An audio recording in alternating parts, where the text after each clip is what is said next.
And for this cause God shall send them strong delusion, that they should believe a lie. Welcome, friends. I'm your host, Zen Garcia. This is Secrets Revealed here on Truth Frequency Radio. I thank all of you for taking the time always to join us in fellowship and dialogue.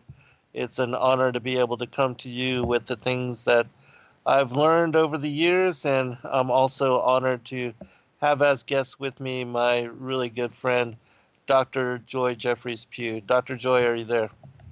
Yes, how are you tonight, Zen? I look so forward to our shows together. This has been a exciting week knowing that this was coming up tonight. Yeah, it's always a blessing to be able to do shows with you, and we always have very interesting things to talk about, and I always receive a lot of response from the listening audience when we do gather together to share in discussion all the different topics that we do cover, especially when we speak about a serpent seed and the fallen angels and giants and things of that nature. And so I'm just glad to be able to be here with you, Dr. Joy. And how has life been with you? And are things progressing as far as other work and other research? And what have you been doing to occupy your time? Well, I've been involved in a lot of different things, and I'm trying to finish up on a book, and it seems like every time I try to get 5 minutes, something else takes me away from it. But I've been trying to work on this new book, Special Parables of Joy, about the triumphs of the disabled. So I'm working on trying to get that finished up so that we can try to get that into publication, within the next couple of months, and Mm-hmm. that's kind of a it's an important work for me because I worked so many years with handicapped people, and of course, you know that Mel became handicapped, so there's a lot of love in my heart about trying to show that handicapped people can succeed when given the right opportunities, and then as well as what you have to go through when you're trying to either uh, step on a stage in a larger area or whatever when you're handicapped and people kind of put you down because you are. So there was a lot of fighting that went on as far as having to really fight against the system when I first started working with handicapped individuals back in the, I guess, early part of the 1980s. Uh, a lot of the people who had really spent most of the time either shut up in a closet if they were very old to being put in handicapped facilities and stuff, and dealing with mental retardation, and at that time that's what that was called, and then became different names that they used for it, but that's what it was when I was a director of a mental retardation center. It was very difficult to fight against the powers that be over trying to get services and what these people needed. So there's a lot of things in this book that are really triumphs, tragedies. There's there's some really tough things that I had to deal with that really almost rocked my little world many times, and I just kind of held on. And so it's very inspirational. It has a lot of explanation that the way I was able to succeed and do what I was able to do with these people was really through the help of being a Christian and turning to God, and knowing that He was uh, the overseer of all that I needed to do. And if I would place my trust in Him, he came through. So that's why it's going to be called Special Parables of Joy, because it follows up on my first book, Parables of Joy on a Georgia Farm, which are true stories. So what I'm going to be doing is actually showing some truth in these stories, like I did in the Parables of Joy on a Georgia Farm. So that's what I've kind of been focusing on. I've been focusing on some music. I play drums at different places, and then I also play keyboard, piano, and do some specials and stuff like that at some of the other churches. So music stays a very important part of my life almost on a daily basis, because I play so many different instruments, and I enjoy playing music and honoring our Father in heaven with it. So Mm-hmm. it's kind of a fun thing to do. And then on the social end, my life is kind of weird because I was married for so long to a wonderful, wonderful man. So trying to get into this scene of dating and things like that, that's been a real challenge for me. I think things have changed a whole lot since I was starting to date all those years ago, 37, Right. 38 years ago when I first met Neil. There was just a different, the world was different, and the Hmm. people were different, and there was not all this dog eat dog and selfishness and expectation of this and this Right. that really doesn't add up, and sometimes it's not very Christian. So that's been another side of life that I'm having to really to learn to deal with. And then I'm, uh, of course, you know me. I'm always very active, so I'm doing things that are athletic, and I love to jet ski. I was doing some trick skiing today on my jet ski, and so I stay very athletic, and I'm looking at probably jumping on a motorcycle in the next couple of days I and saw attempting that. that again.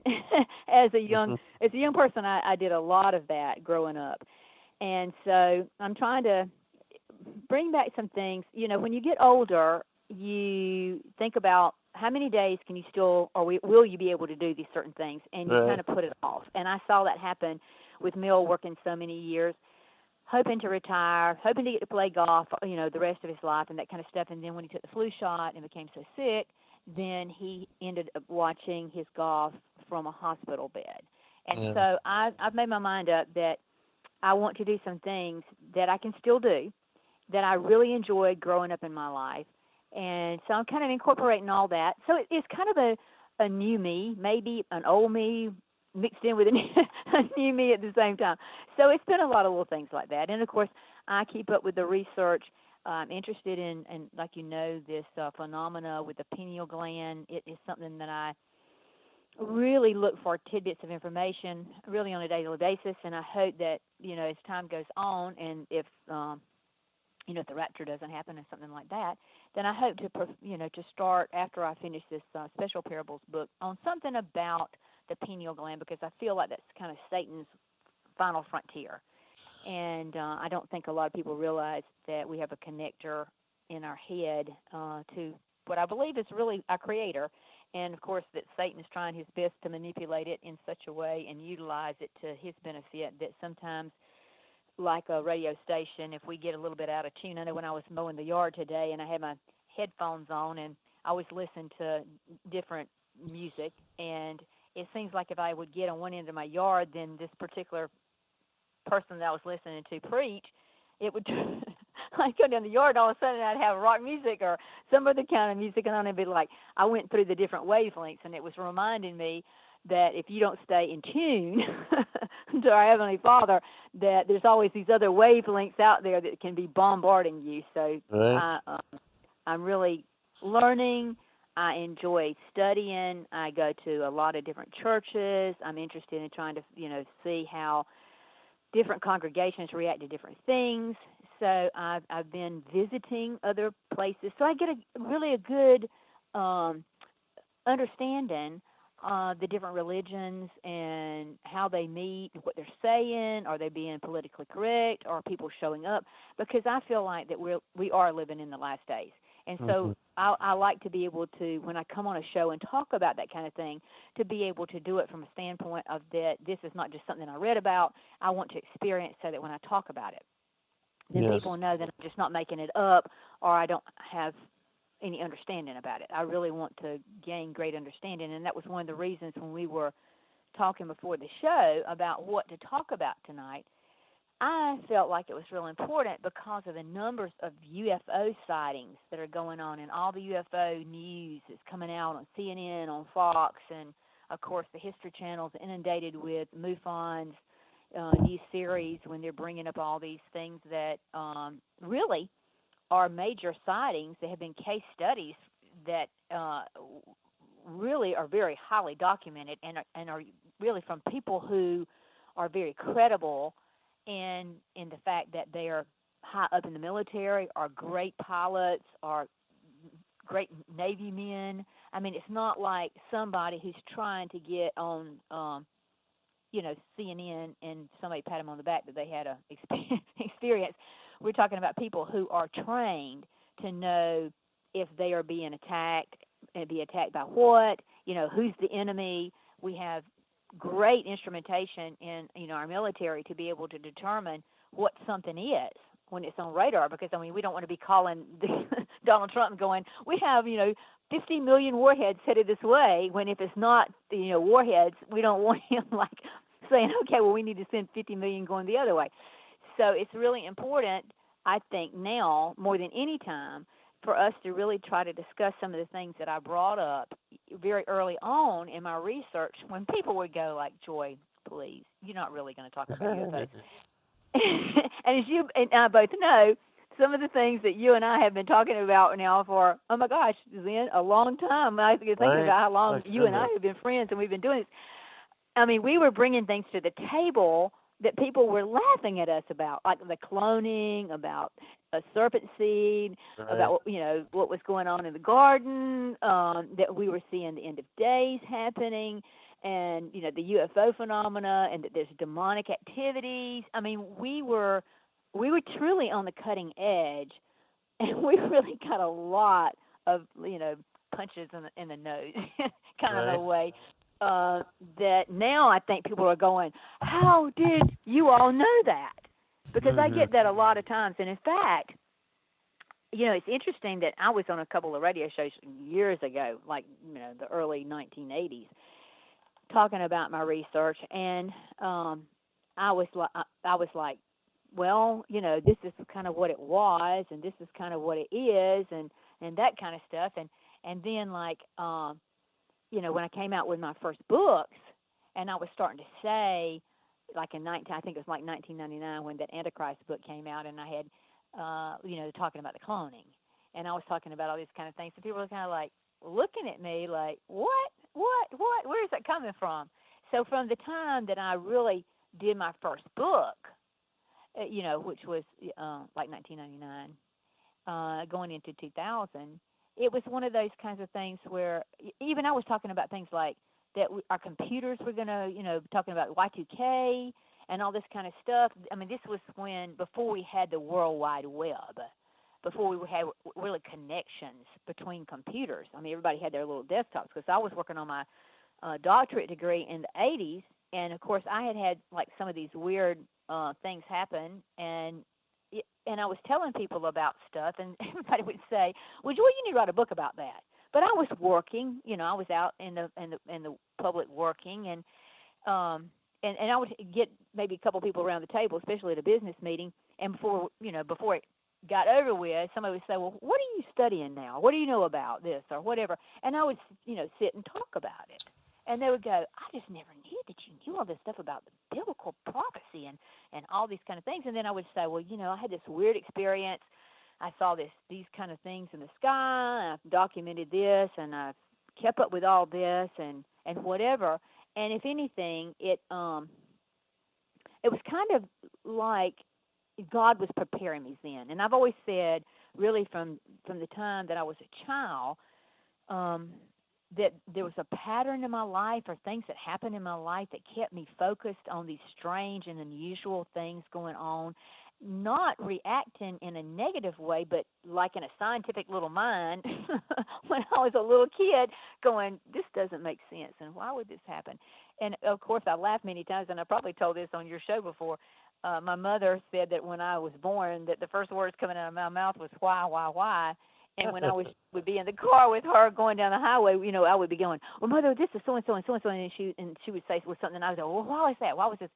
And then she would look at me and she'd go, "Can we be quiet, like for the next 10 minutes, like not say anything, not say anything?" And I would go, "Well, Mama, we'll be home by then." And she goes, "Yeah, I know," because she got to get out of the car where she didn't have all these questions. But the same thing happened to me as a young child. I had that dream at age 6 that I really felt like that God showed me that the end of days was coming, and it's going to be really traumatic and tragic and that kind of stuff. And so when I was in church, unfortunately, my Sunday school teachers, they would come out and go to my mother, my grandmother, "Where does Joy come up with this?" Because literally, it was a time when we didn't have anything at that time but one TV station. We had a small little library in town. So I was bringing up things that they didn't have accessibility to even answer some of the questions that I was bringing up to them. And so I've come a long way, baby, from those first questions that I had to now with the research that I've been able to do, and so thankful that you all have helped me so much get this work out, and I appreciate it. You are just my best friend ever, and I'm so glad all those years ago that I chose to do my first really sit down and videoed interview with you up there in Athens. And it was the best thing that I could have ever chosen to do. And I have been blessed every day to be able to call you friend because of that. So, what we've done together, the YouTube things that we've done together, the research that we've done together has really helped me, I think, have someone who's coming at it at a different angle, but yet the confirmation is so, uh, it's all there. And once you see confirmation, whether you can use confirmation within in biblical scripture, which I do, because if I use a scripture from Genesis, and there's one in Deuteronomy, and there's another one, let's say, over in Matthew, if it's godly, it will always line up. It never contradicts itself. And I think that's what's good about the work that you and I do together, is that it lines up. It doesn't contradict itself. It may be coming from a different source under a different reason, but it lines up with what biblical scripture is telling us is going to happen. And I just think it's been the best thing that we've been able to do this. But boy, have we taken a lot of a lot of punches the Yes. last number of years, Zen. So, like I say, I really hope that we can kind of focus a little bit on this alien agenda, because of the way that the History Channel has been promoting it. That they are things that have been here and they're coming back and they're going to help mankind and this ancient Right. alien stuff.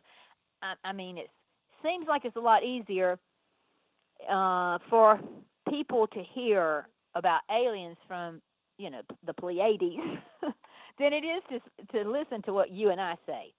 And that's that in the days of Noah, we did that YouTube stuff that I think a lot of people have really sent me emails over the course of years, how much they enjoyed us doing that Noah and series about that. I think that bringing that out so long ago is different than somebody writing about their stuff today. I mean, we have a history of being able to tell people for a long time before all this starts becoming like in the news now. We were already saying this is something to be paying attention to, that this is something that's going to come in such a way that you need to be paying attention as to how it's being brought to the table and what they're really telling us about it. So, we're not locked in, or you and I aren't locked in, that we are just now bringing this up. We've been talking about this for a very long time. Right. And so it kind of thrills me to see CNN, Fox, and NBC News and places like that really airing what's happening. And I think some of the things that, if people want to go to my Facebook page, I try to list a lot of the things that come up, especially that's newsworthy, about this UFO phenomena that is getting great, I guess, recognition right now. And you can go to Joy, Joye, Pugh, and on my Facebook page, you can just scroll down, and it'll pop up, and you'll see some of the UFO stuff that I have brought up and mentioned. And you can go to the site, see the actual footage. You can read about the different types of UFOs that are being seen. But the most important thing, and what I'm seeing and in reading in these articles, is that now where we had like UFO reports, and of course I joined MUFON, which is the Mutual UFO Network, Unidentified Flying Object Network, years ago, like I think it was like 1990, maybe 91, or, I've gotten so old, 1991 or 92, that I actually joined that organization simply, really, because I had a phenomenal UFO sighting, and was wanting to find someone to talk with about it in the scientific community, and was able to locate a man that was in Atlanta at the time, Chris Early, and he came down, and he was a scientist, and we spent several hours. He and another gentleman that was very involved in what they would call the Georgia Mutual UFO Network. And so there were scientists, and I was had just finished on my doctorate, so it was like three minds sitting together at a table, going, okay, explain this. What is this? Have you ever seen this? This is the things that I saw, and this is what happened, and we tried to just break it down in a scientific manner, and that's when Chris said, well, Joy, I really wish you would join the Mutual UFO Network International network and become a consultant, because you're looking at this not as hyped up, not as conspiracy theory. You're looking at it from a scientific standpoint. And I said, well, the interesting thing is, I think it's like Thomas in the Bible, when he couldn't see Jesus, he knew he'd been crucified, and he really didn't want to believe until he actually looked at Jesus and saw those nail prints. Right. He wasn't going to believe it. And I've always said, for the people who had ever laughed at me about talking about a UFO, I'd say, yeah, you go right ahead and laugh. And you see one, the first person you're going to be on the telephone to is Joy Pugh, because Right. you're going to want to go, help me get over what I just went through. And that has happened many times then, even on radio shows. I have been, the guest in the past, and I have had literal, situations where people just kind of made fun of what I was kind of saying. And I have had, even in the last week, I had a person come to my Facebook page on Messenger and literally go, Dr. Joy, this is so-and-so. I know you probably will not want to talk to me after being on my show. I'm talking about years ago, but I want to apologize to you. And I get a lot of that. And I know one time I was on a show with a guy out in Phoenix, and he just really made it like it was just, hoopla. And I'm going to tell you something. That man experienced something that he could not explain. And one Saturday afternoon, he called me, and I answered the telephone, and he told me who I was. And, I wanted to go, oh, my gosh, let me just hang up. I don't want to talk to this person, And he was like, this is what's happened to me. And first of all, I want to ask you if you'll come back on my show. And I'm sitting there going to myself, do I really want to get myself put back through that? And I always will, because I feel like God allowed me to know stuff, and I don't Right. turn things down, even if I know I'm going to go up against an atheist, and I have done that before. So he really, explained to me what had happened, and he says, I want you back on my show. He says, because I want to formally apologize to you on air. And Oh, wow, right on. he literally apologized to me, and it went on and on and on his radio show about, not listening to somebody when they're coming at this, not as a fluke, or not as a kook, and not as a scientist. Being trained to do research and to look for the facts. That's what my doctorate taught me, is to look for the facts. Don't play games. Look for the facts. Be able to see it and explain it. And that's one thing that I think that God gave me the ability to do, is to look at all disciplines out there and be able to pick out individual information from those disciplines and bring them together in one picture. And I think that God has given you that same capability, because we can look in different areas and not be focused on one thing. A lot of people, when they study, even in a doctorate, they'll study a certain particular thing, let's say, bones, or Right. science and only the moon or whatever.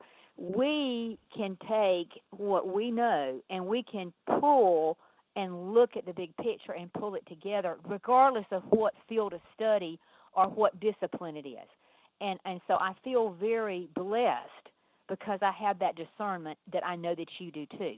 Mm-hmm. And so this makes, when we get together, I think, and I'm hoping that soon that you and I can get together and film again. And of course, I'm so thrilled about the convention that's going to be going on next March there in Atlanta, and all the great people that will be, your guest, and we will, be doing presentations there. And I know that probably more than anything, I want to do something on the pineal gland, and maybe on the Antichrist, and then also on the UFO phenomena, because I feel like those three things in my research are what most people just desire to know about, with the Antichrist and the Shroud of Turin and the pineal gland, and then, of course, the UFO phenomena.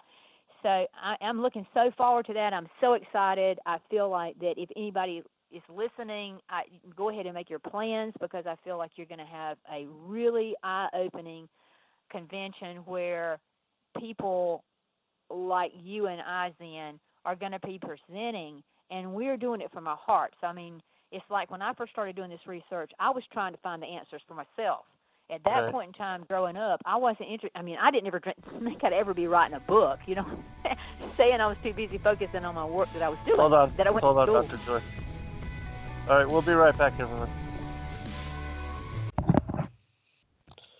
I just recently spoke to my friend Rob Skiba, and he was telling me about how he had gone to the big convention where all of the ancient aliens guys were speaking, and how a predominant theme there, and I knew this, but he saw how everybody was basically announcing and preparing the world for disclosure, and they are also pushing as fact that the extraterrestrials are the creators of humanity, and that Right. the reason we see or are not able to find that missing link, the whole, even though we know evolution is a complete lie, but still that's part of the deception, and they tie into the whole thing that the missing link connecting ape and man can't be found because That's it right. was the ancient aliens that basically bred in and also genetically experimented upon humanity to jump the gun on evolution and to bring us forward, as far as technology and capability and knowledge and insight and culture and civilization and all of these things. And so, definitely wanted to talk about that because, so many, Dr. Joy, are buying into and Oh, are yeah. believers in this phenomena, and especially with the History Channel, the Ancient Aliens series being the number one show in the world. Yes, yes, and it's watched by a lot of people, and that's, I'm like you. They're trying to show the connection that something happened evolutionary, because really, Darwin's theory is just falling apart because of the our ability to be able to map the human, genome and DNA and that kind of stuff. We are now seeing that those other animals like apes and whatever, there's not a connection to us. And when you talk about evolution and you talk about the cockroach, and you go back and you find a cockroach all the thousands of years ago, it still like a cockroach. In other words, it's not an evolutionary process that's really going on with any kind of existence of anything that's still here that was once back then. There's nothing showing that there was a change in their genetic structure to become something else or something else, something else. So really, they've taken that inability to keep Darwin alive, and they've planted this alien agenda to be why we went from animal to human. And when I was talking about in chapter 27 of my book, Eden, the Knowledge of Good and Evil 666, I kind of went back and I wanted to show, even back then, that this phenomena had been going on, and there was a connection to how, what I would say, the esoteric world was already programming themselves to go along with this, which we see the History Channel actually continuing with. But I wrote that Albert Pike, who was the Grand Commander of the ancient and accepted Scottish Rite in Washington, D.C., he wrote a book called Morals and Dogma. And it, of course, is given to all the Masons around the world, and it's filled with these hermetic and occult sciences. But the thing is that Pike acknowledged in his lifetime that he believed in the existence really of angels, and he called them Anshafins, I think is how you pronounce that. But he was saying that these angels were placed among mankind to promote free will and freedom of choice. And so, in other words, he was feeling like there was already these beings here, but they were having, like we're saying, that History Channel is trying to say, that they were trying to manipulate or do or create something here and make it more, I guess, updated or whatever. And then I mentioned that there was a philosopher, uh, um, philosophy. I can't really say that word. My ability to speak like that, and I know it's foreign, but she wrote a book called The Secret Doctrine, and she Right. called those Helena same. Blavatsky. Yeah, yeah. Say that for me again. There you, Blavatsky. Blavatsky. I Yes. just can't, it's kind of like Peter Piper picked of whatever. I can't ever get Right. that Right. together. Yeah. So anyway, but she called those things the builders and creators of humanity. So she was also trying to show, like we're seeing, that there was something that came to earth, from heaven to earth. And of course, I mentioned in my book also about the Sumerian cuneiform texts, which were clay texts that were found over there in the Babylonian area and Samaria. And that is where you get people like, that tried to go in there and look at those cuneiform texts, and they wanted to determine, what is it actually telling us. And they tried to interpret that these beings came from heaven to earth. Well, interesting enough, you and I both know that in Genesis chapter 6, it talks about, the sons of God coming upon the daughters of man, and that they interbred with human women and formed something called a giant.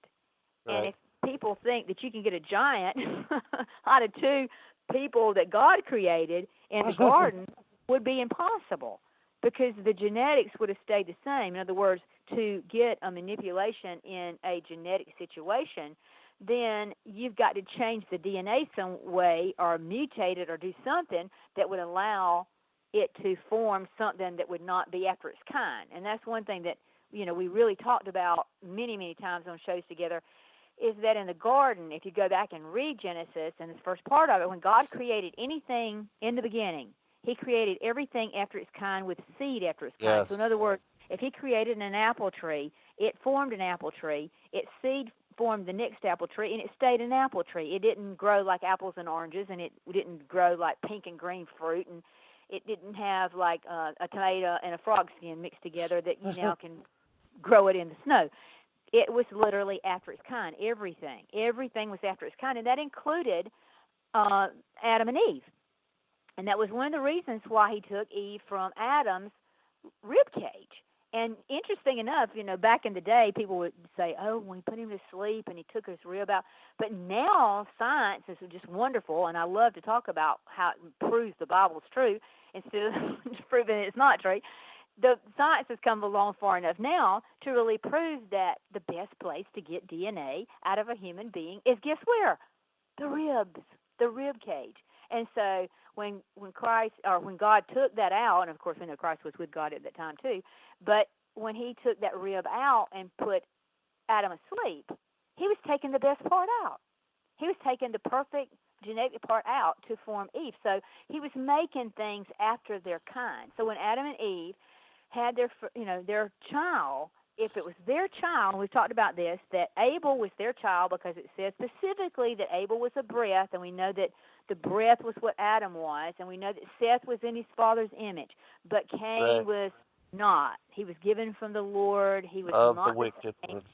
and he was the wicked one. We know he's not in Adam's lineage. We've kind of gone through that and preached it, I think, enough that I hope people have finally gotten a grasp on it a little bit.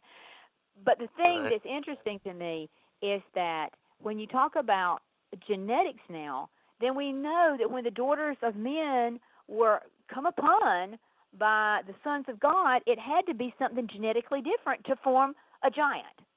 We can no longer say, "Oh, well, that was Cain's lineage, and it was Seth's lineage that came together and formed that." There's no way they could have done that if it had been of the same seed after its kind. In other words, if Cain had been after Adam and Eve, and he had his family had sexual relationships with Seth's family, who was after Adam and Eve, then there would have been no change. You wouldn't have got a giant. You wouldn't have got anything different other than what would be after its kind. So literally, science is telling us that if the Bible says it like it said it, that meant there had to be something totally different genetically. in the sons of God birth what was in the daughters of men to produce giants. Because up until that time, we're not told in the Bible there's anything about a giant, but we do understand that once those giants become on this earth, they became men of renown, meaning they were just huge, and then violence and destruction and whatever, ensued. So that in itself has proven to us that something happened where these things came to earth. So I'm saying, and I truly believe, that when we know that Satan was cast out of heaven and he had to take those angels that followed him, that they were thrown into the earth, and that they have been here with us, and that their manipulation of mankind and the fact that Cain was the son of Satan, there's genetic total difference from what was really established by God in seed after its own kind. Right. I have a question for you, Dr. Joy. Really quick. I had read somewhere in one of the ancient manuscripts that it was the 13th rib, that we used to have 13 ribs, and that that was removed, and that was what Eve was used to, be formed from.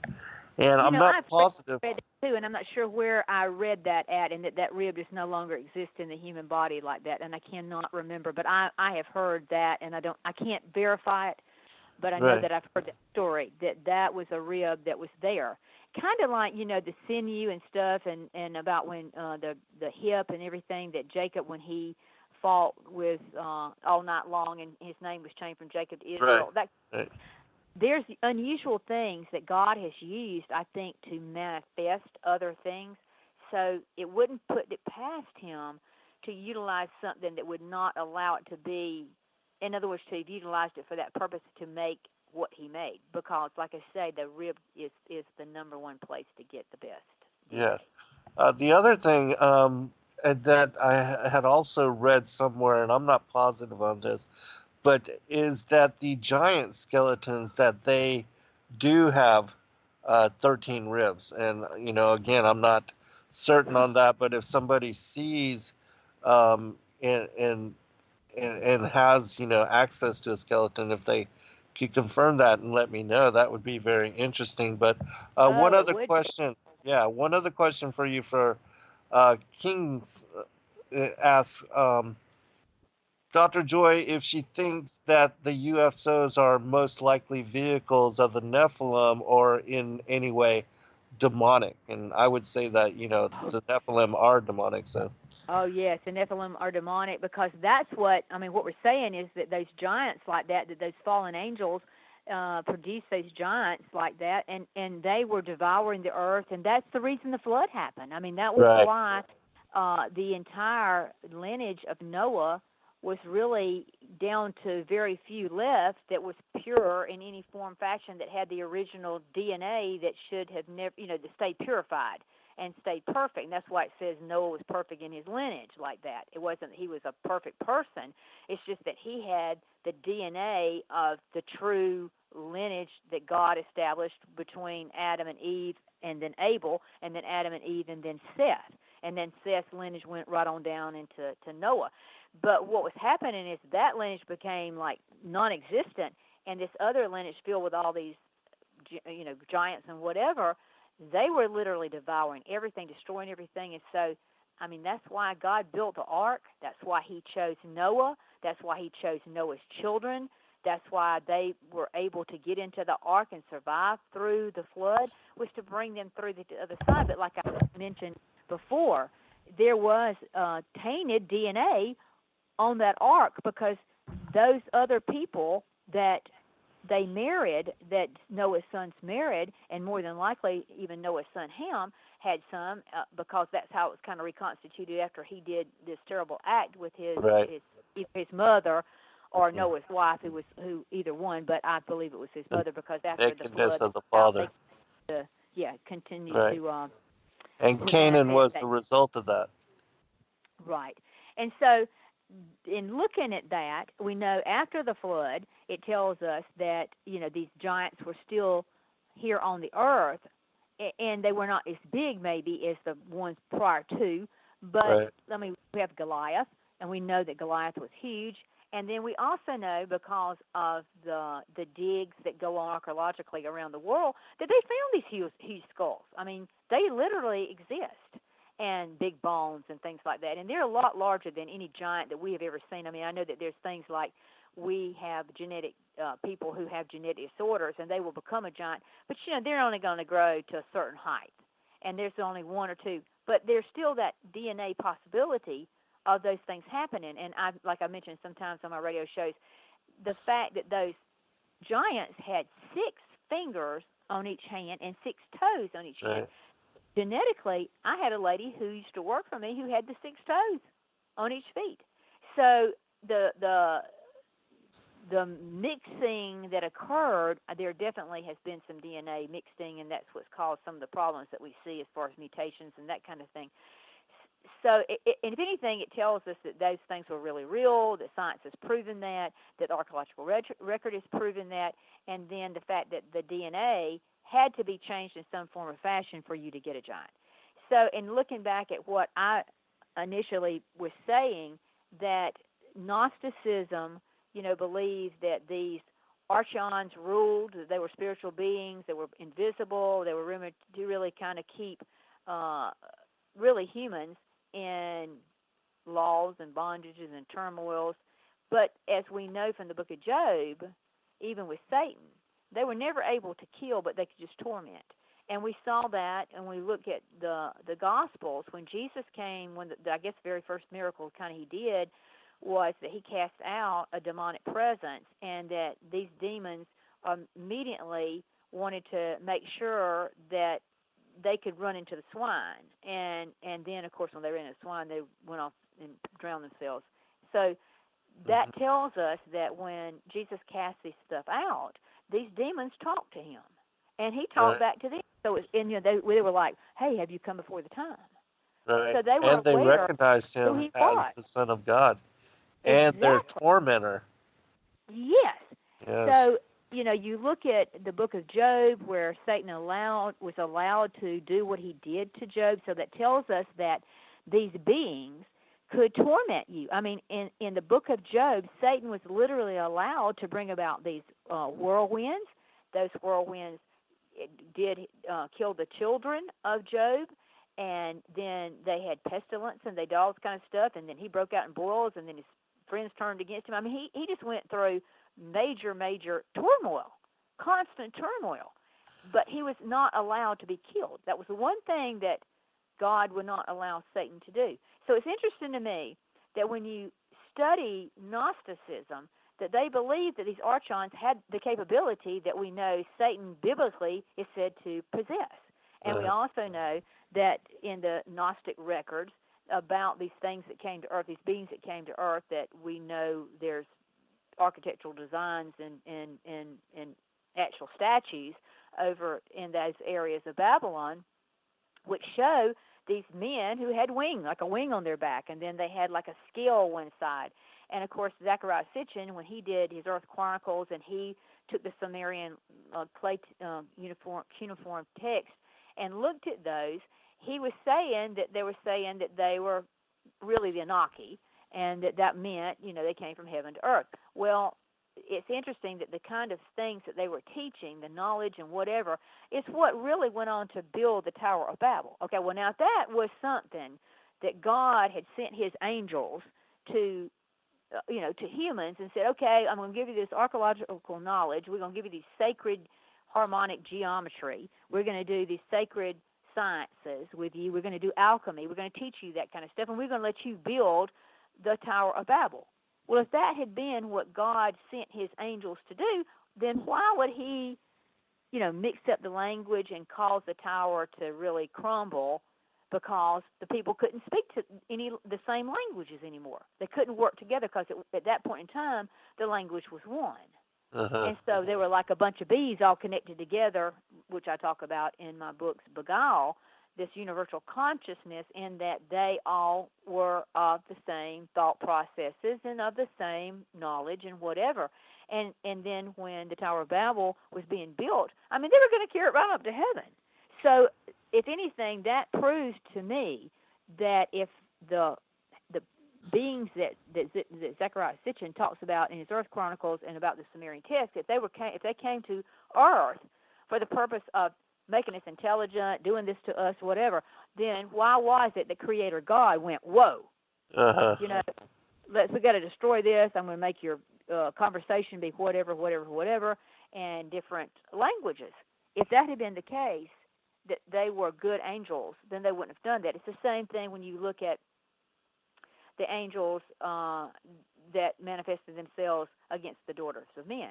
Right. If that was the case, we know that scripturally it says that really the angels were not meant to procreate. It's not that they couldn't, but they were not meant to because they were considered immortal already. Immortal, yes.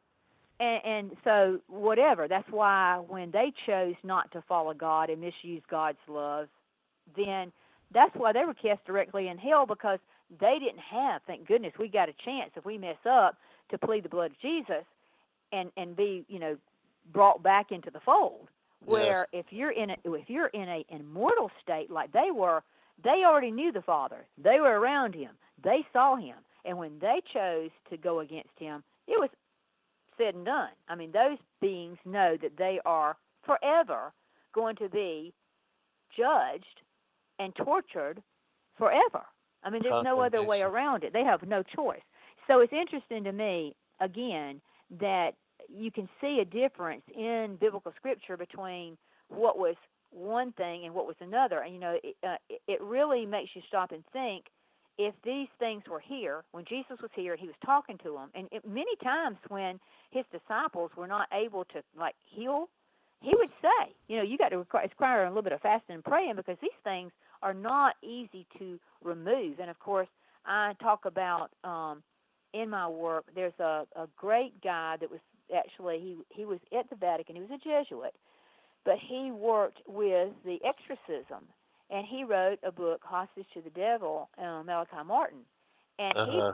specifically told in case study after case study that if you try to remove a demonic presence from someone and you are not prayed up and cleansed yourself, you're fixing to set yourself up for death. And in some cases, the priest literally died in their attempt to try to remove these demonic presences.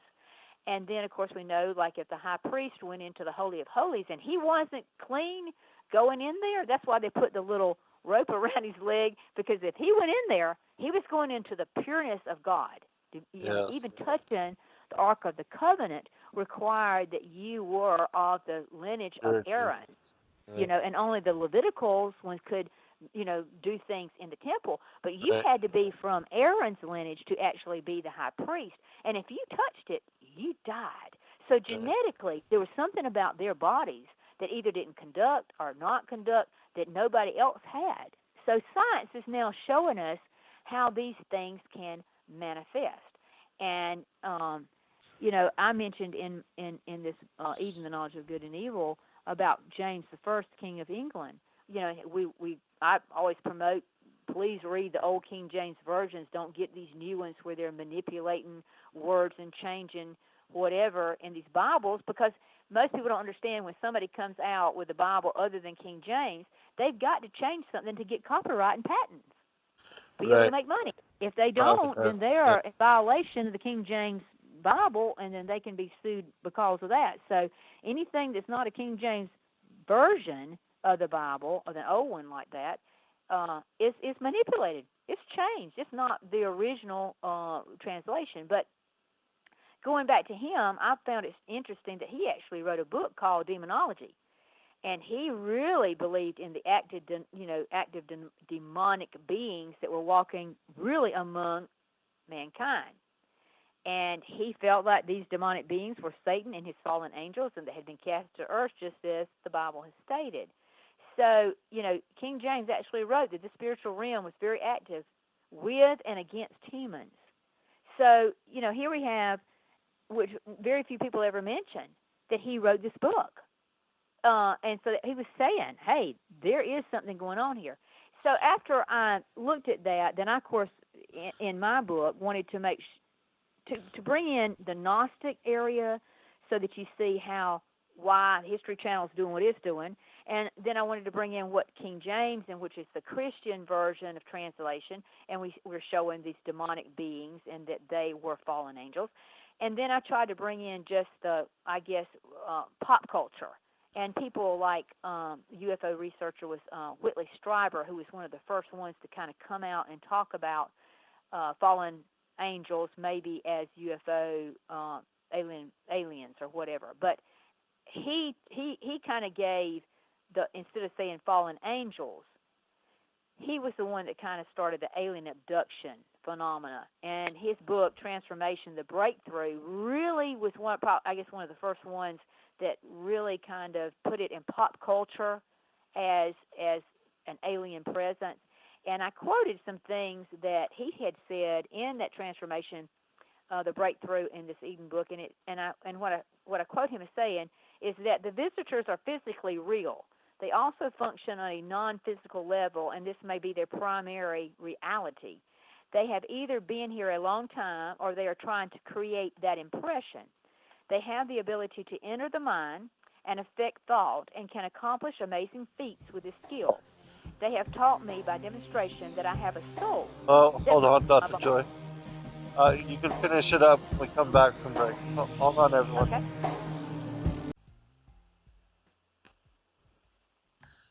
All right, welcome back, everybody, for second hour. I am your host, Zen Garcia. This is Secrets Revealed here on Truth Frequency Radio. I have as guests with me this evening my good friend, Dr. Joy Jeffries Pugh. Dr. Joy, you were reading a passage from your book before we hit the break, and so if you would, can you start again?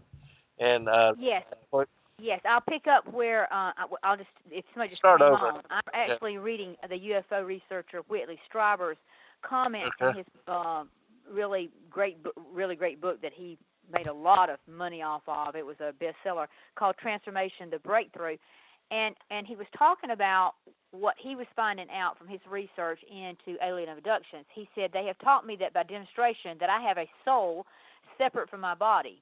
My own observations, while detached from my body, suggest that the soul is some form of conscious energy, possibly electromagnetic in nature.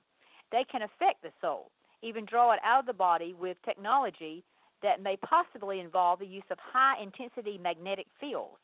They used few words to communicate with me. Their primary method was a sort of theatrical demonstrations, richly endowed with symbolic meaning. When I challenged my own fear of them, they responded by taking me on a journey deep into my unconscious terrors. So it's telling you from what he encountered in an alien abduction, it's much like it's talking about the soul. Why would it be that aliens from wherever would be affecting your soul? That is a big red flag. Because if they're affecting your soul and they can affect it in some strange reason, they're after it. They want it. And what was it that Satan fell from heaven? He was not wanting to do what God said, so he gets punished. What is he after? What is the one thing that Satan wants from every human being? He wants your soul. All right. He cares nothing about your money. He cares nothing about your love life. He cares nothing about your children. He don't care nothing about your drug use. He wants whatever will mess you up to mess you up because fire right with him. Because that's where he's going. That's where the fallen angels are going because they are immortal beings. And the moment that you die, you become an immortal being.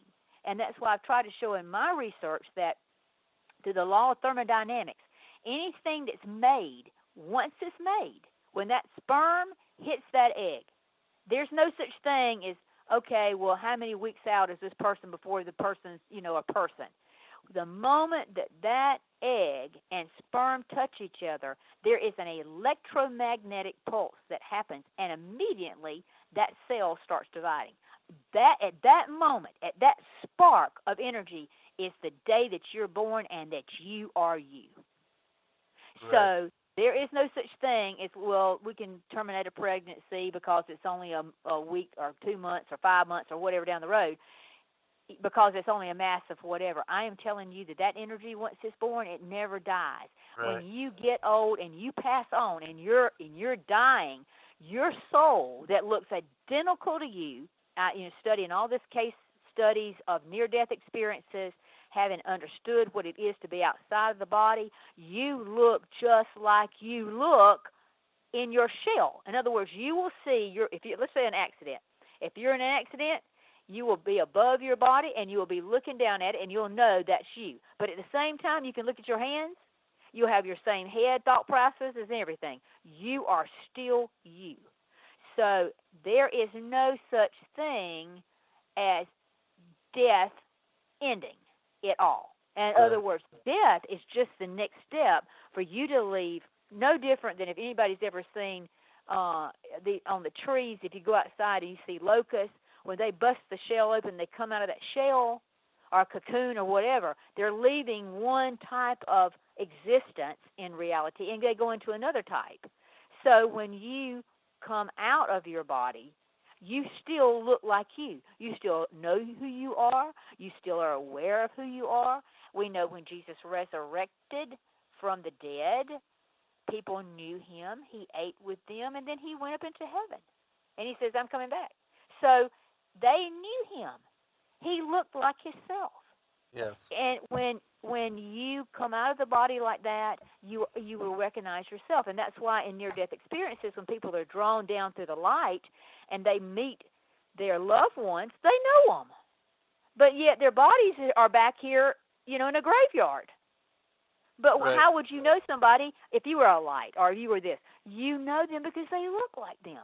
The people that I've actually had in near-death experiences that have talked with me, that I've sat across the table for, I've done the research on it, the very credible individuals, they cry. They talk about seeing things, older people that they loved. There's some cases where they didn't even know they had siblings. Nobody had ever told them that they had a brother or sister that died, when they were a week old or something like that. Or that for some reason an abortion had happened, and all of a sudden they're back going, I met somebody and they knew me, and then all of a sudden they realized I was there. What was that movie? Do you remember the movie of the young child that he was a preacher's son, and he had passed away, had a near-death experience, and when he came back, he revealed to them about he had a sister, and the parents were blown away because they didn't know it. He didn't know about the miscarriage and about how they had lost a daughter previously, and so that was confirming witness for them as to the authenticity of his story.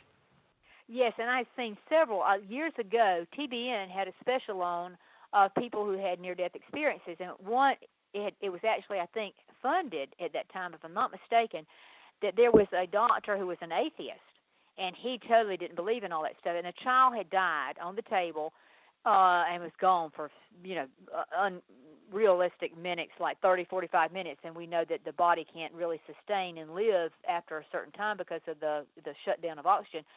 But when the child came back, the child, began saying that he'd been to heaven and he'd seen this and he'd seen that, and the doctor was like, no, I don't believe that or whatever. And the kid said, well, if you don't believe me, there's a red tennis shoe on top of the hospital building. Oh, yeah. And he says, what? He said, yeah, there's a red tennis shoe on top of the building. And so the doctor knew that, nobody had been on top of that building, whatever. So he sent the maintenance men on top of the building. What was up there? A red tennis shoe. How did a red tennis shoe get on top of it? How did that boy see that? There's no way that could have been set up or fixed with him just coming out and saying that. So if anything, it proves to us that we exist after death. Right. So if and people think it's outside of lights the body. out, that if anybody thinks it's listening to us, it's lights out, it's not. It's not lights out. Once energy is formed, it's always made. You cannot destroy it. That's the law of thermodynamics. But now, let me tell you this.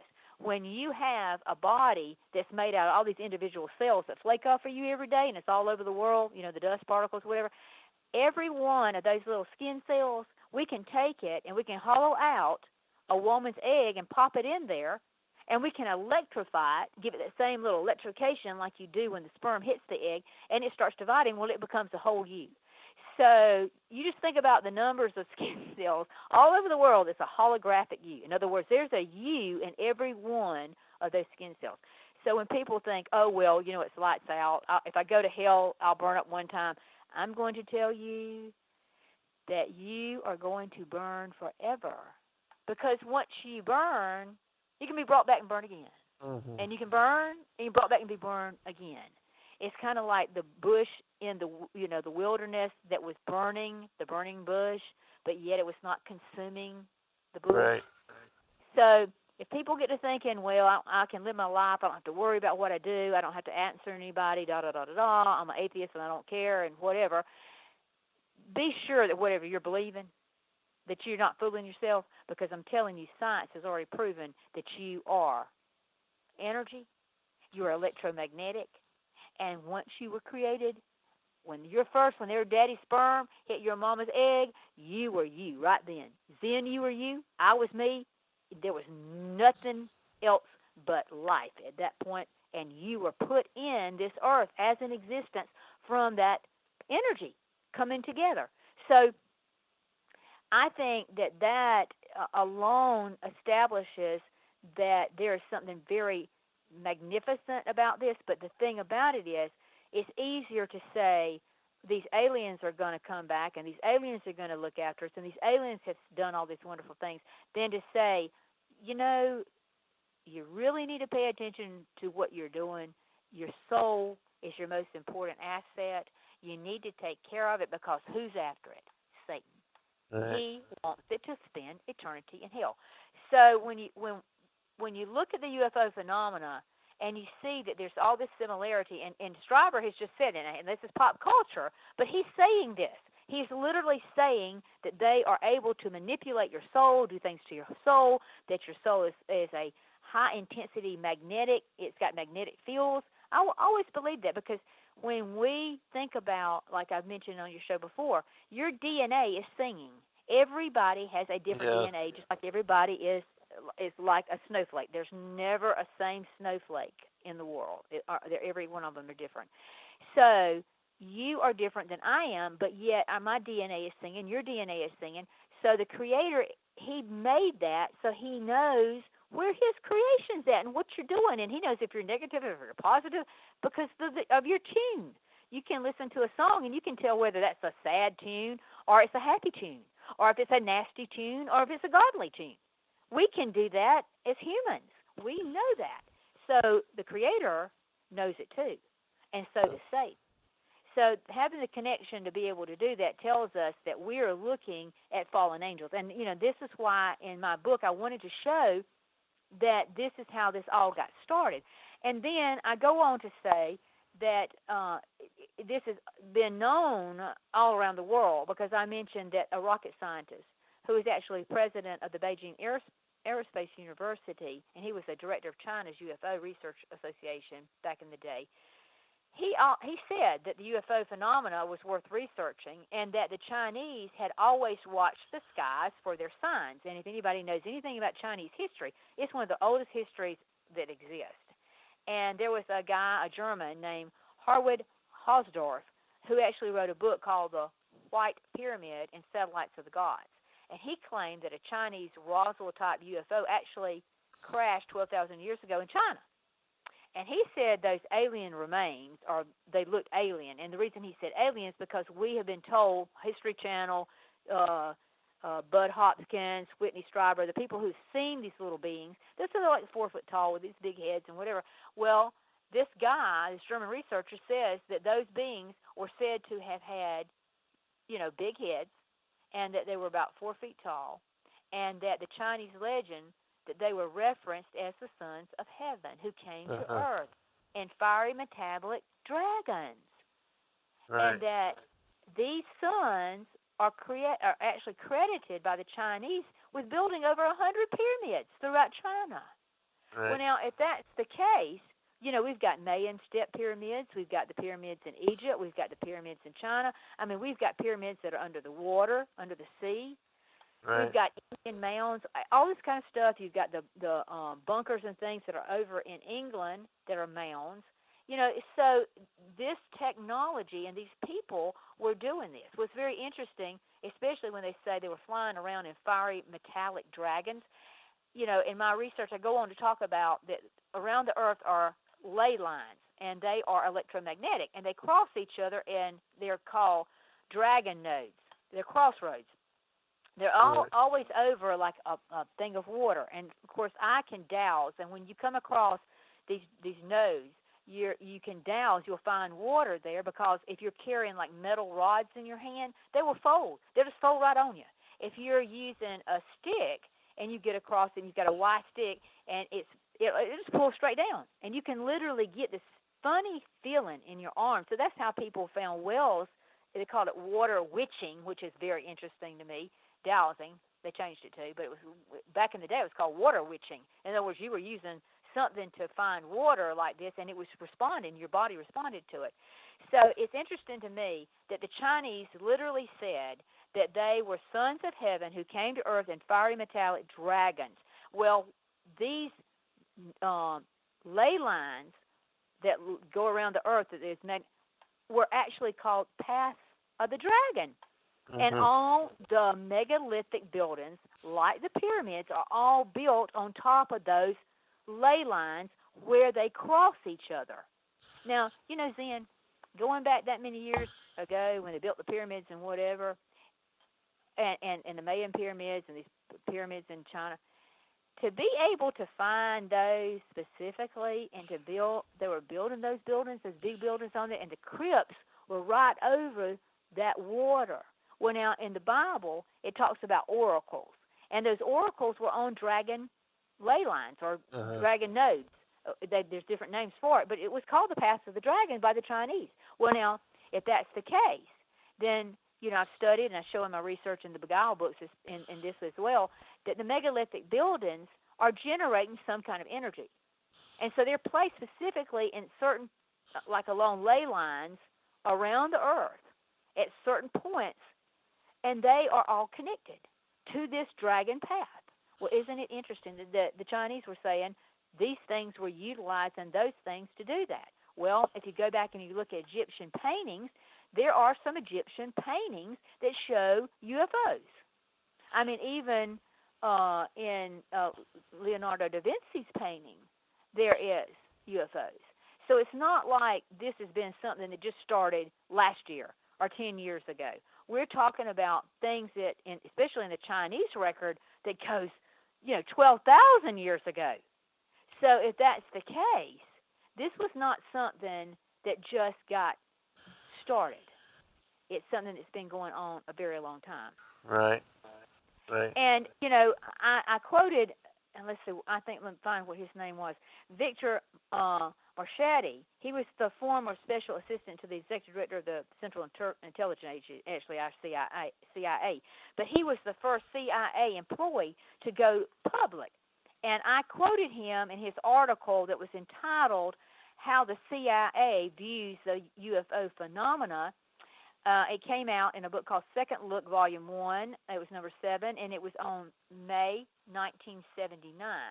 And his comment was this: we have indeed been contacted, perhaps even visited, by extraterrestrial beings, and the United States government, in collusion with the other national powers of the earth, are determined to keep this information from the general public. Mm-hmm. And that's the thing. They have kept it as quiet as they could keep because they didn't want anybody to panic, simply because then these craft can outmaneuver every known type of aircraft that we have. Right. And if you go, like I said, if people listen and don't believe it, go to my Facebook page and pull up the UFO stuff and watch the videos. These craft move at such phenomenal capability that the G-force upon a human body cannot survive in that. Right. Right. And they are very intellectually being utilized to do something that our pilots cannot even describe. And now we're seeing them on a daily basis, according to these last reports. They're not Yeah. like every now and then. Can you mention as far as the MUFON, how many sightings and the kind of increase that you were Well, when seeing through the I network. first did this book, I was talking about there might be, sightings every couple of months. You might see these kind of sightings, and now we're, in the United States, that these are sightings that are reported. In other words, it requires somebody contacting somebody in the Mutual UFO Network, going, "I've had a sighting," just from common people out there. Now, what I'm talking about, not the military, but common people like you and I, who say, "Oh my gosh, I saw something," and they try to get a hold of somebody to report it. Well, in the United States, on a monthly basis, we're running almost 400 and 450 a month. And that's common people Wow. that are seeing UFOs, and and how many don't report it? Now, I had a sighting Right. a couple of weeks ago at 11 o'clock at night, and I haven't filed that report because I've gone back to do some scientific evaluation of the area in which I saw what I think landed, and either it had to be one of two things. It had to be a helicopter who did not have a red and green starboard side and port light as it should have had, with three lights that were lit up almost the size of big paper plates. And it was out of course, this was at night, and it was coming across the trees very low toward, and at first I thought it was a star on the horizon, like you see, like the planets when they start rising these days are huge, and that's interesting to me. They're a Uh-huh. lot larger than they used to be. But it kept coming and kept coming and kept coming as I was going down this little interstate, and as it got closer and closer and closer, and I was running parallel as it was coming toward the north, and I was running toward the east on the highway, it got to a certain level right above the trees, and then it slowly landed into this field. And so it was away from where any place I could go at that point in time. So I went back in a couple of days to see if I could find a landing site. And it was Uh-huh. out in the field, and the only thing that was there were peanuts and corn, and there was a corral that had some cattle, but could not find. In fact, we found a couple of places that had some spots that were not the foliage. The peanuts had not grown. Whether that had anything to do with that, I don't know, but definitely was spots there. So I am evaluating that because I want to go back within the next couple of days and to see and visualize it again at night. And the reason I do this is because I want a scientific understanding of it. I don't want it to be that somebody's got, some kind of lights and it looks like that. One time I thought I had seen something and was going to church, and I couldn't hardly wait till I got there because I played music at the church, so I had to go on. I was running late. But it looked like a craft had landed, and so after church I made a beeline to the car and headed down these dirt roads to where I could figure out where this thing would have been, and came upon a windmill, and it was a brand new windmill. It was hitting the sun rising that morning, and just the right thing. And I've never ever seen that reflect like that again. It was just that I was there, perfect timing. So I'm not one to overreact and do stuff, but what I'm trying to say is, and just me investigating this before I submit a report, I want to make sure what I saw, so that when I turn it in and it becomes a case file, that I've got everything sure in my mind about where, what, and what it could have been.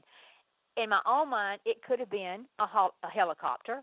It could have been somebody running drugs, and they landed in the field out there. But I find it very, very strange at how low it was and how it landed, and why would it land in the field unless it was involved in drugs? But the fact that it did not have the red or green port side. On a typical helicopter, there was no sound like a helicopter. Even if you're in a car and you hear a helicopter, Right. you'll hear a Right. noise. And for it to have been at the distance it was from me, if it was a helicopter, I think I should have heard some noise within the Uh-huh. vehicle. So I guess what I'm saying is, if that in fact was something unusual, which I can't verify it was a UFO, but I can't verify it was an alien craft. I can verify that it was an unidentified flying object because I can't identify what it was. Was it a helicopter? I don't know. But at the same time, those kinds of sightings are being seen around the country. And the Mutual UFO Network tries to get people like you and I who have seen stuff, to submit it. If you've got pictures, if you've got whatever, and write it up and give it. Because these case studies, let's just say when I turn mine in, that they see that there was also a sighting below, let's say, Valdosta on into Florida, and that it was running a certain path. That's how you can verify, and that's the way MUFON has used to say, well, we had a sighting at, let's say, 10 o'clock here in Georgia. In Alabama, we had that same craft that went over, 11 o'clock. We had that same craft that was following the same trajectory, and and it's in Texas by whatever time. Then you can say, well, how fast was that craft moving if that was the same craft on that same trajectory? And you can understand that it's a lot faster than anything we have capable of flying, supposedly, out there. So, yes, I guess what I'm trying to say is, even with common people reporting, and not everybody's going to report. I mean, there were other people on the highway with me that night. They had to have seen what I saw. Would anybody else report it? If there was 10 people, 20 people, who knows?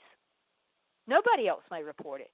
So this is just saying that we've got this many that people chose to report because they felt like it was so significant that they couldn't figure out exactly what it was. Right. And then on top of that, you've got the military saying now and coming out that they are having these sightings every day. So that doesn't count the ones that are by just the common person.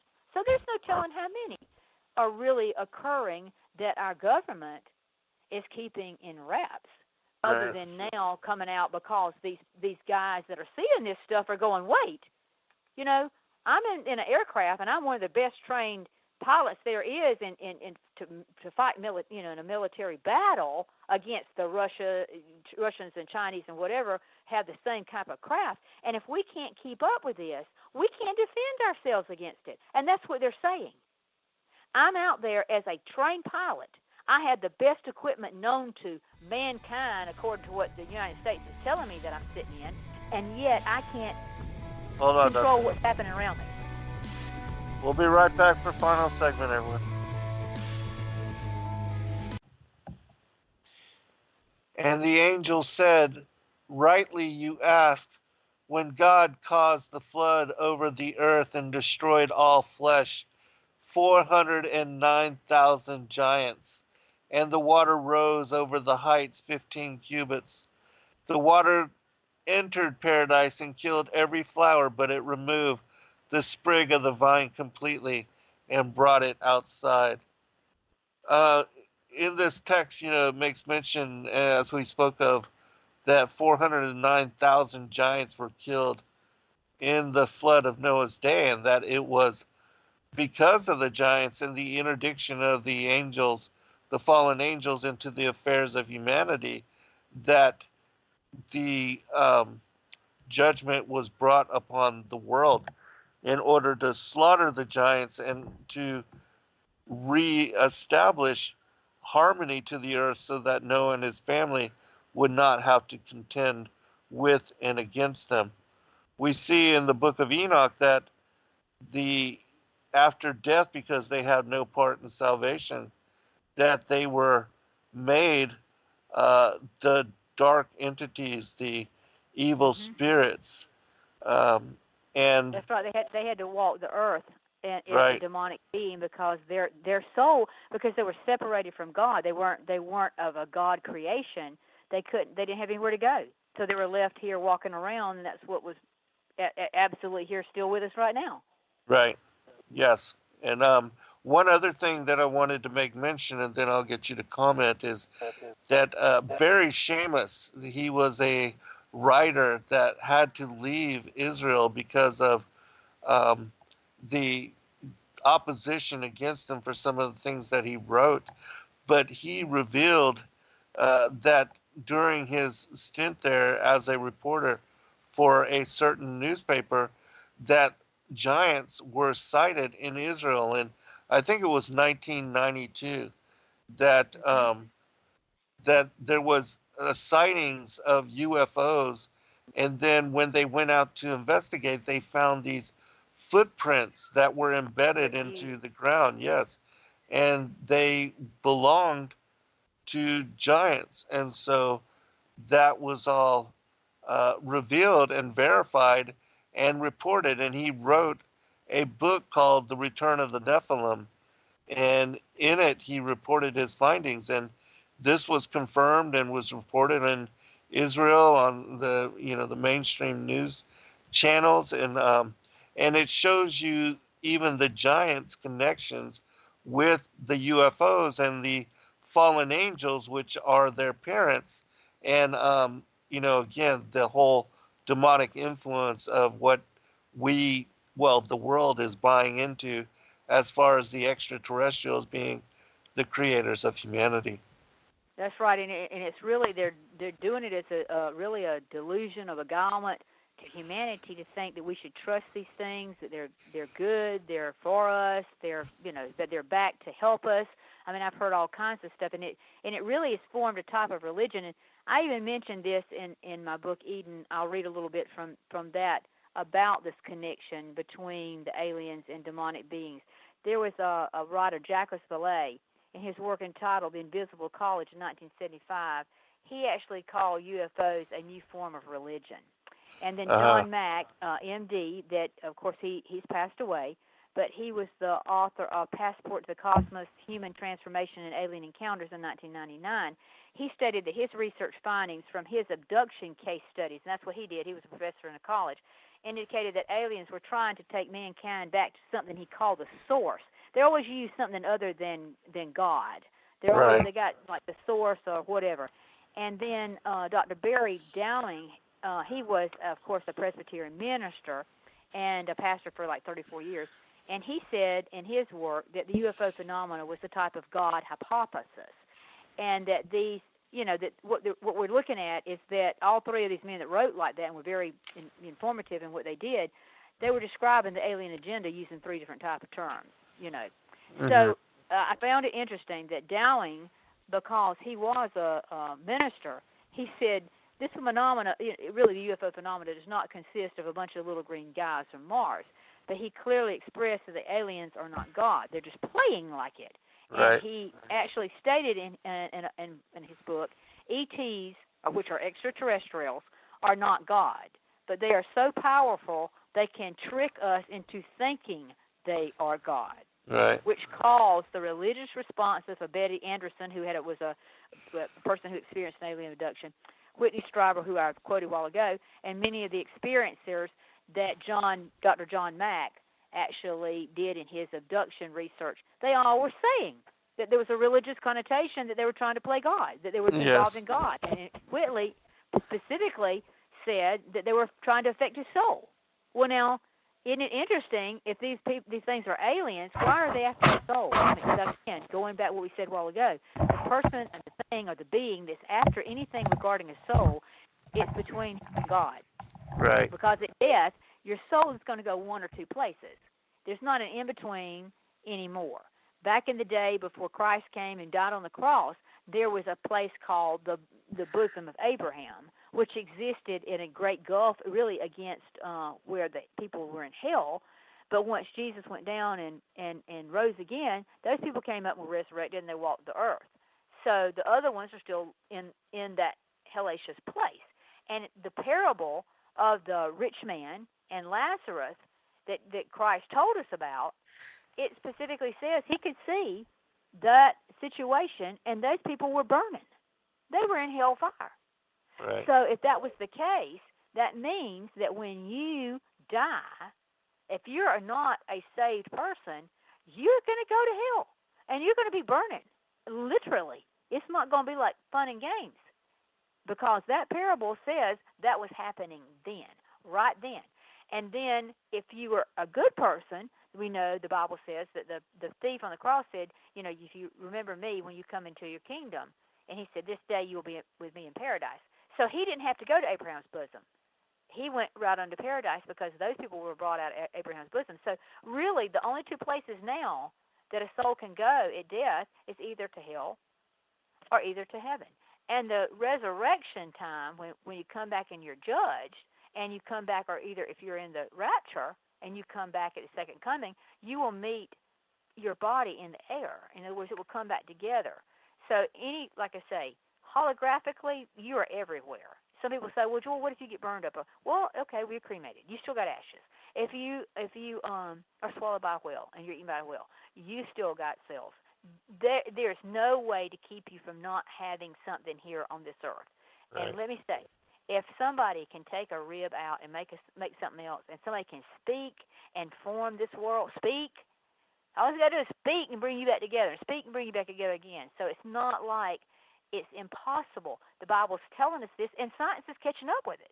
Science is actually starting to prove stuff when we can take, a picture of something and make it a 3D thing on a copier. I mean, like, really?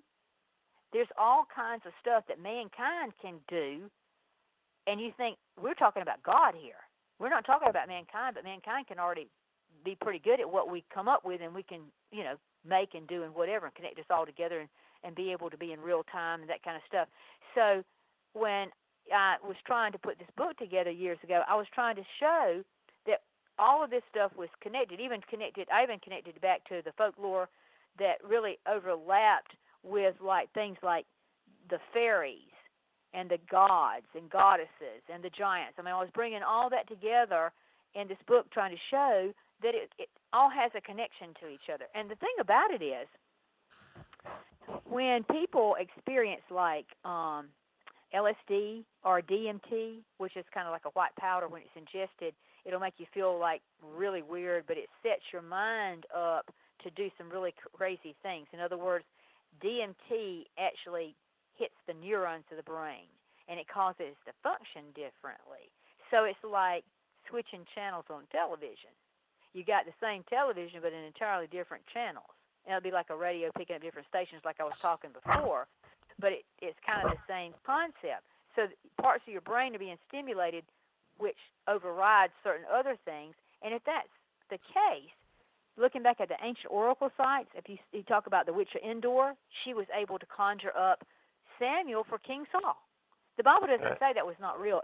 It was very real. So it just tells you not to participate in that because it's not a god. So it literally is telling you that these things do come forward. Well, the witch of Endor, when she spoke, she didn't speak like herself. If you know anything about mediums, and when they draw up energy into them, they have a whole different voice. It's a possession of the body. And my work that I do on the pineal gland says that once you open that up and you change these channels like I'm talking about, and there's certain drugs that can do that, and I will always believe that we take too many drugs in this world. Pharmacology in the Hebrew is really another name for sorcery. Pharma. So if we can take and change the mind and how it reacts, you can reprogram yourself to where you're opening yourself up to receive a different transmission, a different entity, a different connection to. That really concerns me. And of course, I went on to mention the fairies that existed over, especially in France and Britain, and that it seemed like that anyone that got into a meditative state, like even with the DMT or something like that they always came upon these same little beings. Even Hitler, when he did remote viewing in a little place that he called Camelot, when all these people would get together, they actually were talking to what they said were these little short beings with big heads. Well, the DMT people see it, the LSD people see it. I've spoke with people who did marijuana that saw these little beings. Well, it's just interesting that all these little beings keep showing up everywhere, and they're always negative. They're always trying to play God. They're always trying to make you think they are more intelligent than you are, and that they are here for a purpose. Most of them, if they teach anything other than torment when they get people in an abduction situation, they're teaching the law of nature, like you have the power to change nature. You have the power to be God. They have this teaching of theosophy where our creation is more important than the creator. In other words, you can make your own self be whatever you want to do. So I even went further, and I know there are people who came forward a long time ago, and I know you had an advertisement a while ago about the UFOs that they're seen in ultraviolet light, according to the people who were astronauts. I I mentioned Edgar Mitchell, who had a science degree, a doctorate, who was a former Apollo astronaut in my book, Eden, the Knowledge of Good and Evil, and I said that he appeared actually before Congress telling and calling for the government to disclose the UFO cover-up. And he said he believed the government's silence regarding UFOs had gotten out of hand and was posing a danger to the democracy of the United States. Well, it's like these people have been trying to bring different credible witnesses before our government for years. Actually requested before his untimely death that the Government Accounting Office, the GAO, search for documents concerning the 1947 UFO crash in Roswell, New Mexico, that's so famous about whether we really believe that there was a craft that went down out there.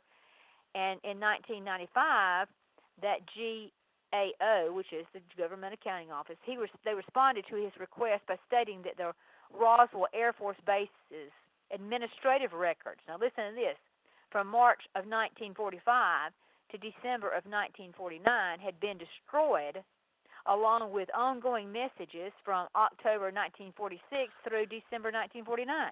How convenient. And so that's right, how convenient. These documents, according to Congressman Smith, he was told were destroyed without any record of authorization to destroy them. When you've got government records, anybody that knows about secret government records, you have to have an authorization to destroy them so that the authorization stays in the file that once there were records there that had something of this nature.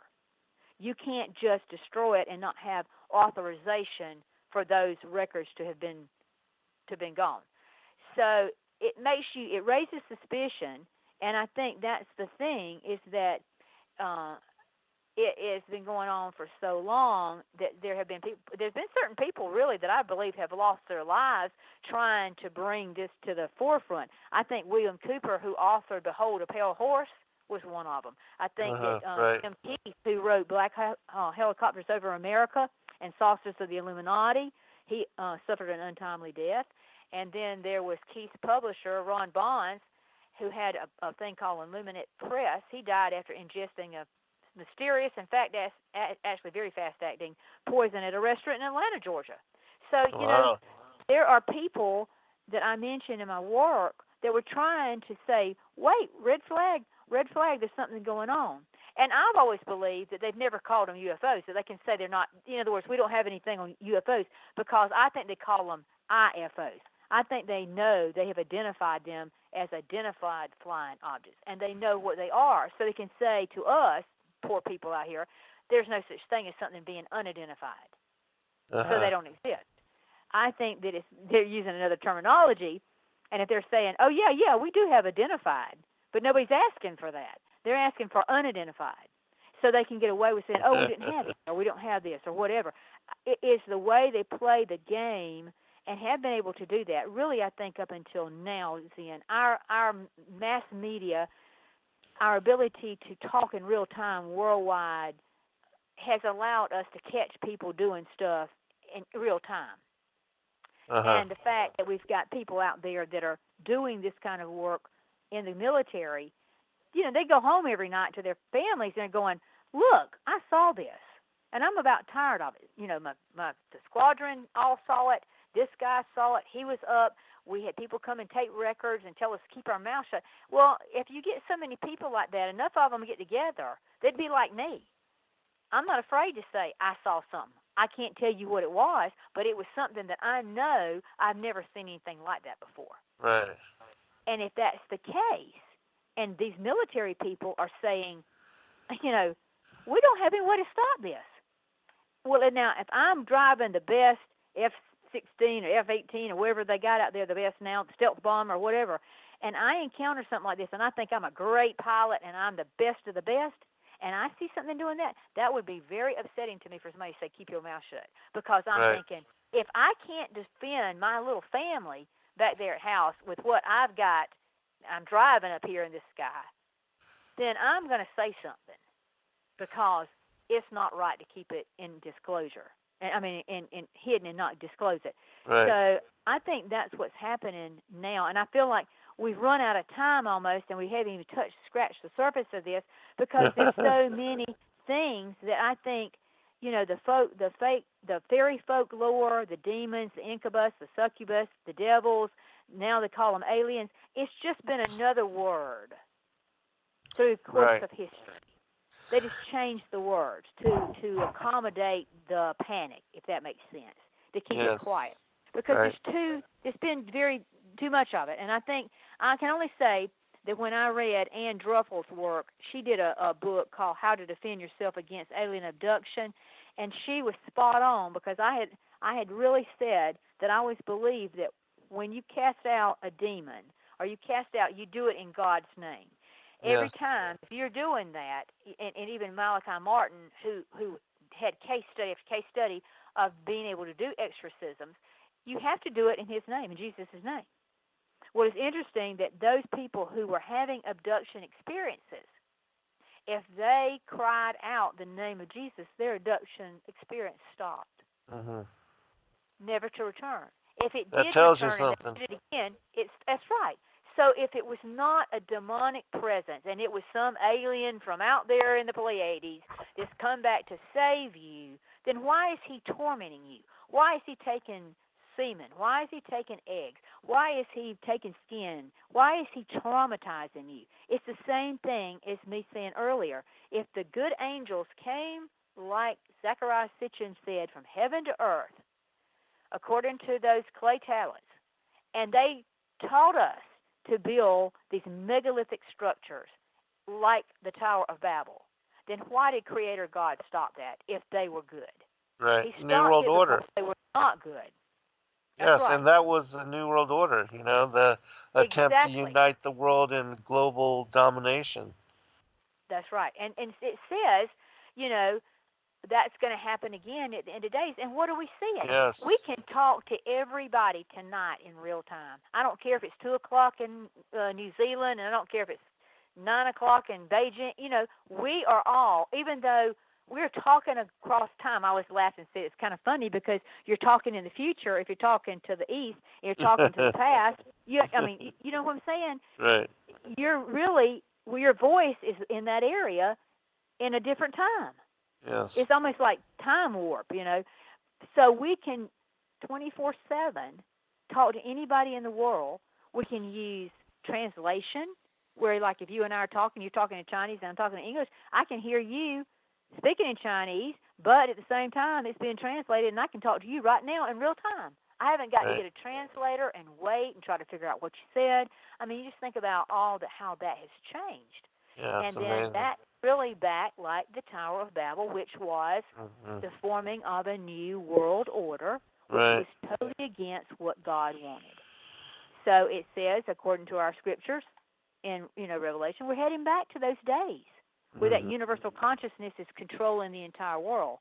That's a whole other aspect of the teaching of the bee and the queen bee and all that. That's in my work about universal consciousness. So Yes. it's all connected. And I think if anything, I hope tonight that anybody's gotten from this is that what you're seeing on TV is real. You better pay attention to what they're saying, because if they're leading you to believe that these aliens have come back to help us, they are here for one purpose, and that is to destroy your soul. Yes. Yes, because they want us to fall with them and to be judged and condemned with them. It says in the scriptures that they want not one of the sons of men to inherit the ordinances that they abandoned That's right. in leaving their former estate. And so, yeah, and being condemned and banished to this world and placed themselves also under the authority of death, because the judgment, the second death, all of that has a part to play. And Christ said, they recognize him. It's funny that humanity did not recognize their saving Messiah, but the legions, the demonic hordes, they absolutely recognized him. Just as now you can cast out and stop alien abductions in the name of Right. Yahushua, Jesus Christ. And so that should tell people something. It's the same thing, legion, demonic entities. That's Uh, right. yeah. But Dr. Joy, we And then, got 4 minutes remaining, and if you okay, I would, want to quote one more thing from my book. yeah, The and Bible give out clearly your states. website too. Okay, the Bible clearly states that the spirits of devils will be seen in the coming days before the end of the ages. John the Revelator wrote, "And I saw 3 unclean spirits like frogs come out of the mouth of the dragon, and out of the mouth of the beast, and out of the mouth of the false prophet. For they are the spirits of devils, working miracles, which go forth unto the kings of the earth and to the whole world, to gather them to the battle of the great day of God Almighty." That's in Revelation 16:13 through 14. So what John the Revelator is describing is demonic spirits as being frog-like. And if you hear any reports and descriptions of aliens and fairy folk and whatever like that, they'll always say they have skin that looks like a frog. Uh-huh. So it's like they have a reptilian look, Right. which is serpent, serpent, serpent. Yes. serpent. Yes. So I feel like that's telling us pay attention. Right. So if you have listened and you're interested in any of my work, go to my website, www.drjoye, spelled DRJOYE, and that's joy with an E, drjoye.com. And my Facebook page is Joy, JOYE, PUGH. All of my books and stuff are listed at my website. You can click and go right into Sacred Word Publishing and pick up the books. If you're interested in the first UFO that I ever saw, it is documented in a chapter called The Night Sky in my Parables of Joy on a Georgia Farm book, which is the latest book that I've done.